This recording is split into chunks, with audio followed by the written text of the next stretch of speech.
Hail and Marshal's Kingdom. Just 3 days ago I started this monk, and I started from scratch. Well, let's see what we have right now. Of course I cleared all content, including Pinnacle Arbiter of Pesh, but most importantly, what gear do we have? I got Headhunter on day 1, and this one I got right now is around 100 Divine Orbs. Gloves just around 10 Divines. Most importantly, I was able to craft these boots on day 2, and they worth around 100 Divine Orbs. Also this helmet that can go for around 300 Divine Orbs. 100 Divine Orbs ring. And jacket, well, it was insanely lucky, but jacket with similar stats right now can cost more than 1000 Divine Orbs. But my jacket got this premium, insanely high rolled deflection rating, and there is none of them right now on the market. So our net worth right now is actually around 2 meters. Therefore, I kinda beat the game in 2 days, starting from scratch in that economy. But today I'm aiming big. I want to have a weapon that will cost 1 meter to finally make best in slot character. So that's the goal for today. And we got 2 options. I can do basically the same stuff I did before. I can buy items cheaply, craft them a little bit and flip them for profit, focus on different contents like expedition and breach, sell splinters and get some profits by doing basically this, and slowly but surely gain my wealth, but it will take loads of time. I already got insane power, therefore we need to aim for something big. And I will aim for Adorned Diamond. Yeah, this guy right here can cost 10 Divine Orbs. You may ask me, well, how is this big? And I will tell you. If we will never identify this item, this will cost 1 meter minimum. Yeah, actually we can wait a little bit and probably sell it for even a little bit more. But we can identify this item, and this will roll number from 1 to 150%. If I will be lucky and I will roll something more than 130%, it will cost multiple meters of Calandra, and I will be insanely rich. To get this diamond, all I need to do is to play Trials of Chaos. And normally I will need to play it 3 times, with 3 different inscribed ultimatos, Victorious, Deadly and Cowardly, to get 3 fragments. Of course it takes so much time, because no matter how powerful my character is right now, still in some rooms we will be locked out. Therefore, I'm spending loads of divines and getting as much Cowardly and other fates I need to just play inscribed ultimatums and play Trimaster every single time, 4 or 5 times every hour. By the end of this video I will play Trials of Chaos for 80 attempts. And we will see, can I get this mirror item. Trial Master actually can give you pretty nice fight, but if your character is as strong as mine, well, you can basically one-shot this bro pretty quickly, and that's what I did for 80 attempts in a row. It actually takes a lot longer to wait until loot will drop from this guy than to actually defeat him. And here's the problem with this farming method. Majority of loot is actually complete garbage. Yeah, it's tribal mask, it's heavy belt, and all of them cost basically 0, and that's exactly what I got for majority of my runs, of course. However, there is chance to get Hateforge gloves, and they gives us around 20 to like 50 Divine Orbs on average. But based on stats we can find online, actual drop chance for Adorned Diamond is around 2%. This means in 100 attempts I should have like 2 diamonds on average.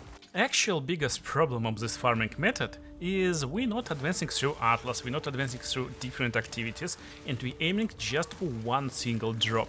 Yeah, if I'm on the maps right now, I could get a bunch of lucky drops from Breach boss and get like, not mirror, but 8 Divine Orbs from different support gems. Get few divines here and there, on expeditions, rituals, and so on and so on. Also advance through Wild Temple and other activities. But here I'm actually spending all my currency to get to Trial Master every time.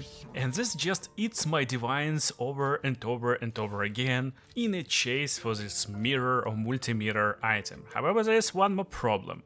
Not only me actually trying to get this high-cost chase item, and prices for these fragments rises every hour. At the moment when I'm editing this video, they already cost like 5 divines per 2 fragments, and it's just insane.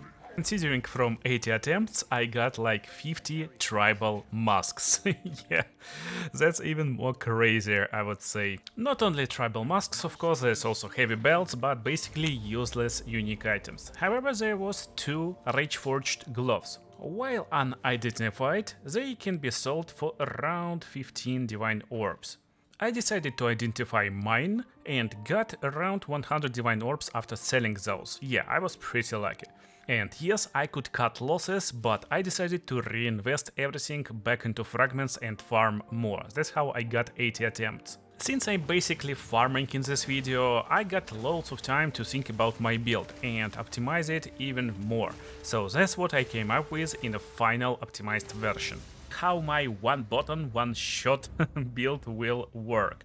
There's a full guide from this series on Mobalytics, so you can easily favorite it and follow the build. But let's talk about what we have right now. So first of all, the only item that is really important for a build is Grand Machetes. This item is really cool and you can play without it, but with Grand Machetes and Skull Crusher quarterstaff we will build up loads of stun, because Skull Crusher will give us days on every hit and days will increase stun build up on enemies. At the same time, Cine Aiko Grand Machetes will immobilize enemies at 50% build up, and immobilize is freeze and stun at the same time. So we will stun and freeze enemies more often, and at the same time when they freezed or stunned, enemies immobilized by you take 20% more damage.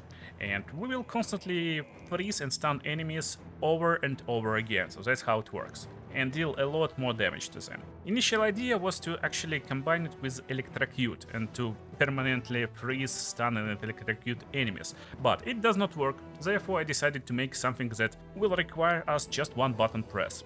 And one button press achieved by Ice Strike. So Ice Strike in my build will work like this. You just hold the button and your character will attack. The problem that we will lose all our mana pretty quickly. To fight it, we need to have ring with leech physical damage as mana. At least one ring, or it can be mod on your quarterstaff. This, in combination with Oisin Oats, will give us insane mana leech, because we will be able to leech from elemental damage instead of physical. Pretty good. So this combination will give us ability to basically constantly attack enemies, but as you can see, we're shattering and freezing and basically crushing all the screen.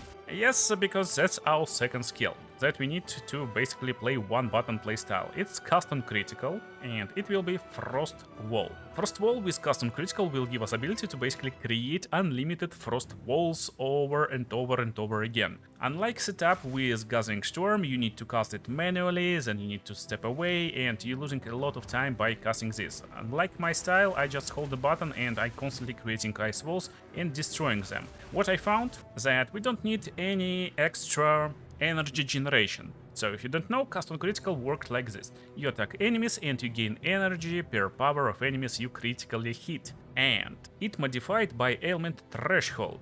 Therefore, if we basically do critical hits with freeze, with ignite and other ailments, it kinda gains energy faster. So we just increasing power of our frost wall. And that's how we do it. Fortress. To create this ice wall in a circle, it will actually give us a lot of damage combined in one spot, very good against bosses. Also, damage will scale with ice crystal life, therefore the glacier is really nice to increase life of our ice wall basically. And then we're using spell cascade to create multiple circled ice walls nearby. This again increases damage in one single spot. Last but not least is cooldown recovery, so that's basically what I'm using here right now. And my damage comes from this frost wall detonation actually, therefore we don't care about actual damage from Ice Strike, and we want to have just rage over here, so we attack faster, we generate rage, and rage will amplify all damage we inflict. Still, it's nice to freeze enemies more constantly and stuff like that, therefore elemental ornament is really nice stuff for our Ice Strike. And last but not least is Crescendo 3. Final strike of supported skill, ancestrally boosted. We want to ancestrally boost our strike, and this will actually create copies of you, kinda, and you will attack multiple enemies together. It works not only on multiple enemies, but if you looked like closely to the moment that I just showed you, we actually attack two frost walls at the same time. So here is big frost wall, and now last hit will actually hit multiple frost walls, and we basically destroy screens with this Crescendo 3 on our Ice Strike works insanely good. Also, I got Garukan Resolve here to increase my critical hit chance basically, and my passive tree works exactly for Garukan Resolve. Without Garukan Resolve, you want to invest more in critical hit chance, but here I'm using the tree basically that you will find on Mobalytics. The one thing that is not syncing on Mobalytics guide is my Jewel over here. And this Jewel is from nothing that gives me ability to allocate nodes in Chaos Inoculation. It's really powerful because I can get extra damage as Chaos damage, I can get increased critical damage bonus, gain physical damage as Cold and Lightning damage against shocked and chilled enemies. It's really easy to shock and chill as Invoker, so it's really useful stuff. But if you don't have this Jewel, it's really high cost Jewel, then all you need over here is to invest in Heavy Frost and Thin Ice. So this stuff is really useful, but not needed. You can invest in like elemental damage over here. It will be like pretty good. You will get a lot of extra damage. You can get attack speed. You can get like extra damage as lightning damage. So there's like loads of options for you. You can even just get like increased critical damage bonus with quarter staffs over here. Also like insanely powerful nodes. So that's what to do when you don't have this Jewel. Now, this actually helps to clear screens, but there's one more thing that actually clears screens together with our insane combination, and you will easily see it on the bridge. So let's summon some bridge guys, and let's wait until we will fight multiple bridge guys together, and here we are. So one shot and basically screens exploding, yeah. This is of course a pretty old combination from 0.2, I guess, maybe even end of 0.1, and it's Armor Explosion Herald of Ice. Yes, it helps us a lot, and all you need to have is to have Armor Explosion over here. You don't need to have Ulonitol Embrace. It helps, but it's high cost Jewel. I showed how I got it on day 2, but again, it works even without it. All you need is to have this Armor Explosion on Herald of Ice. You want to have Uruk Smelting to increase this armor breaking effect, and Armor Explosion. And armor break is really important, so you will break armor equal to 20% of physical damage dealt by supported skill. And how to deal physical damage? You either can have crafted quarterstaff with gain damage as extra physical damage, and it will do everything for you, or there is also option over here, gain 8% of damage as extra physical damage. So yeah, you can invest over here in material solidification, and it will work nicely. Now, technically that's it. So that's everything you need to fight enemies and bosses, and it's basically one button build. You hold the button and you will create ice walls, you will destroy ice walls with Crescendo 3, and everyone will be melted around you. So that's basically how it works. But of course there's like extra layers that you can add to multiply this damage. So first layer is Hand of Chayula with Freezing Mark and Elemental Weakness to basically amplify our damage and to gain damage as cold damage after we freeze enemy. It's just nice buff, helps even on clearing. You just use Hand of Chayula and then run forward and basically like one-shot screens and stuff like that. So that's one of the options to amplify your damage. Probably can be completely skipped when we get Archiata Flow, I don't have it yet. And also there is a bell. So bell is also optional. Tempest Bell, it's optional if you want to press only one button, but if you got more than one finger, probably even if you have one finger you can press 2 buttons, but anyway. Overabundance will give you ability to land these bells all the time without cooldown, close combat for more damage, elemental ornament, concentrated area, and heavy swing for more and more damage. And basically you attack 4 times, you place the bell, and that's it. So what is the secret over here? Basically, whenever you do it, Bell actually interacts with Ice Wall perfectly, and whenever you hit enemies while there's Bell nearby, Bell will actually destroy Ice Walls insanely fast when they cast it over top of the Bell, and that's what makes you basically one-shot machine. So there's probably one problem you may face while you're not having this mirror tier armors, and this problem will be your survival, especially against ground effects and lots of abyssal monsters, guys like this basically. So our survival is based on good evasion, good enough evasion, and also a bunch of buffs like Wind Dancer and Ghost Dance. This together gives you lots of extra evasion, and at the same time Ghost Dance will replenish our energy shield. Another buff is Herald of Ice, you already know it, and that's technically it. So it's super easy to get enough spirit for this stuff. You don't need this super best in slot armor, but if you have something insanely good like me, you can get elemental conflux added to the mix. If you got this 250 spirit, 240 spirit actually is enough. Elemental conflux will give us 58% more damage with affected element. We dealing loads of damage with different elements. In reality, my Ice Strike right now dealing almost the same amount of damage with physical, fire, cold, lightning, and even chaos damage. Chaos is on the lower end, but still it's nice chunk of damage. Therefore, increasing damage of any element is really cool. But it can be changed for Herald of Lightning, for example. Also really powerful stuff for clearing, it will help us. Or you can have another button for long range ability. For example, right now I'm using this brooming skill, Storm Wave. You just broom enemies from existence. It's rapid attacks, rage, upheaval, embitter, and pinpoint critical. So I'm just running around using this skill and basically freezing enemies. And that's what I'm using for like abyssal guys when there's loads of on the ground effects, when it's super dangerous to come in close. I just use this, it's pretty nice. But again, not needed. You can completely use one single skill. So let's see the boss, and basically I will show you kind of boss fight.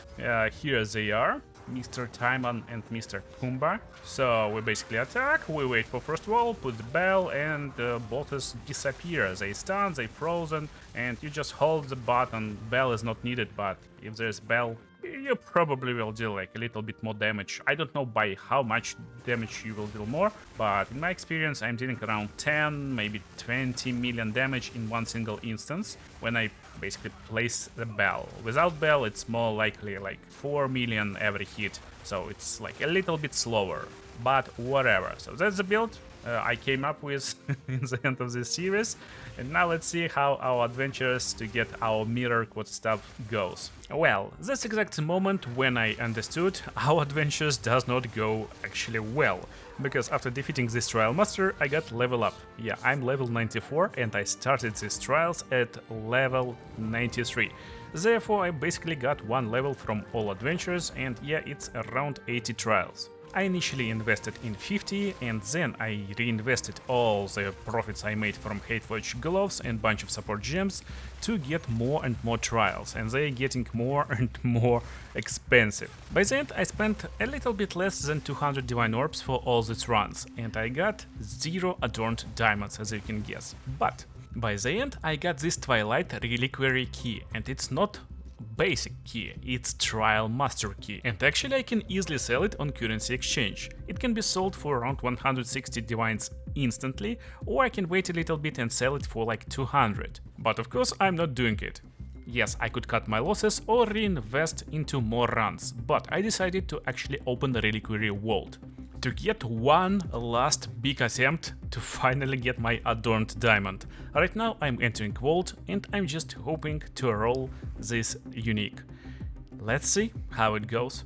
And I will take a moment telling you that you can find me live on Twitch right now probably, because I'm starting private league and we will try to bounty hunt for fun activities. A link in the pinned comment. Okay, let's open the vault.